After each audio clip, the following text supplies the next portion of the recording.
Okay, good morning, everybody. So yesterday we had a great class and everybody chose their individual research project, and I introduced the concept of primary and secondary sources. So I've abridged my distinction of primary and secondary sources.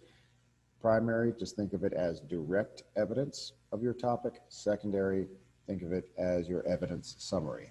For example, if you were to research the civil rights movement, a newspaper printed the day after the March on Selma would be direct evidence. A book published about the event in 2015 would be a secondary source evidence summary. In reality, these sometimes overlap, but think of it as evidence from the topic itself, from the time that we are studying. Now I'm going to go into Google Classroom and look at, first I'll blow up the screen a little bit so you can see clearly. Look at what it is that I've asked you to do on Google Classroom. So today we don't have a live class, but I am available for questions, and I'm also recording this video to help you. So please read the article attached to your topic, and by Monday morning, find 2 additional sources for research, 1 primary, 1 secondary. There it is. Now, at the bottom here, I said, please put these sources into your slide notes. So what I'm going to do with this video is show you exactly how to do all of that. Now, here we go. Let's say you've got the 18th Amendment, the 19th Amendment, deportation of Emma Goldman, you've got deportation of Marcus Garvey, you've got the Tulsa Massacre, you got Scopes v. Tennessee, Buck v. Bell. I'm going to find this topic that nobody chose. Okay, American volunteers in the Spanish Civil War. So first you click on the hyperlink and you see a New Yorker article. That would be a secondary source. It's published by a reputable publisher, and the secondary source analyzes primary sources, such as these photos. Now, you yourself are going to search for a primary and secondary source, how to do it. So, everybody knows how to use Google. If I type in the topic, let's say I type in Americans in the Spanish Civil War, I'll probably get a whole lot of things, but you want to use common sense. Of course, Wikipedia is off the table. That's evidence that can be changed by anybody. You want to avoid personal blogs. You don't want to say this is history by Frank.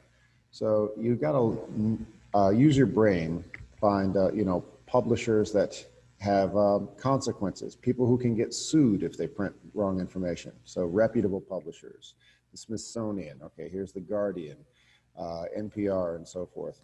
So there we go, Smithsonian right there. This could be a secondary source, all right? So what I'd go right there, after I, of course, I'm just hurrying up right here, get rid of the commercial. After I would read the article, it shows a historic site where Americans fought, then I would read it. The commercial's a part of life, but that's how we get the articles for free.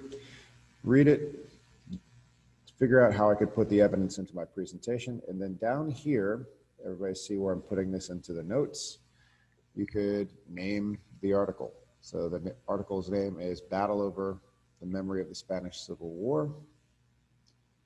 That's a contentious site in Spain. So I could say Smithsonian.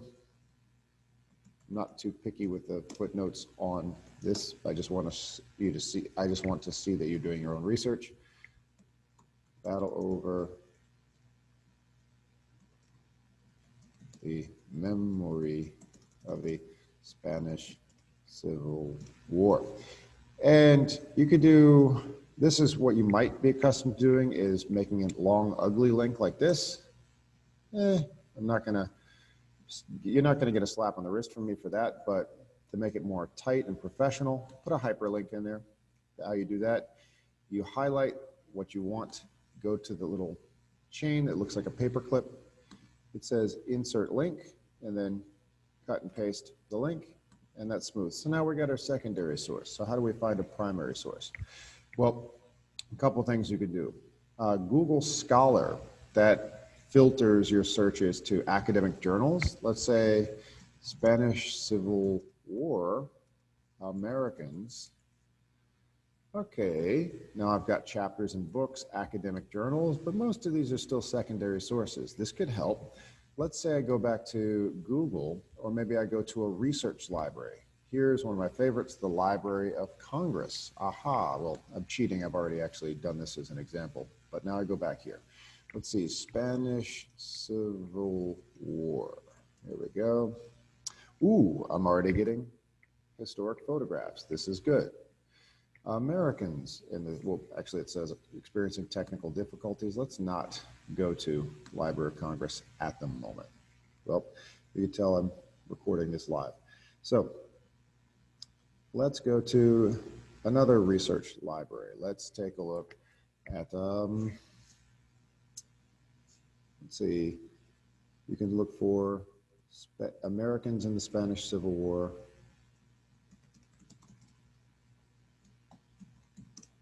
Civil War, and type in museums or libraries, see what comes up. And then, aha, Spanish Civil War Museum, boom, never heard of this place. So now I think I'm on the right track to find. There we go. So look at this, look at this. I've got actual historic evidence from the event. I find one that works. Spain in our hearts, Americans in the Spanish Civil War. And look at me, well, this brings me to the New York Times article, but you get the idea. Let me show you how to find, okay, African Americans in the Spanish Civil War. Fantastic. So there we go. I take this photograph, the Abraham Lincoln Bridge Brigade Archives. There we go.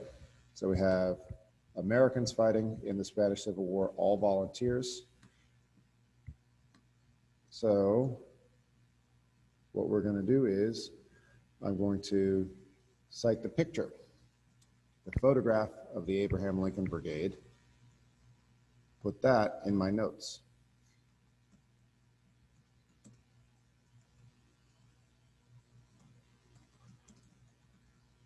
Abraham Lincoln Brigade in the Spanish Civil War Museum. And how I do this, same thing. I highlight it, I add my hyperlink. There we go. Boom. And now I've got my primary source and my secondary source. So this is it, showing that you're doing your research about your topic. We'll get further into writing the content on your slides and doing the presentations next week. But that is all I'm asking you to do for Monday. So it's not going to kill you. Add an additional primary and secondary source when you're doing your research, and we'll do presentations next week. Okay, I hope that helps. Thank you.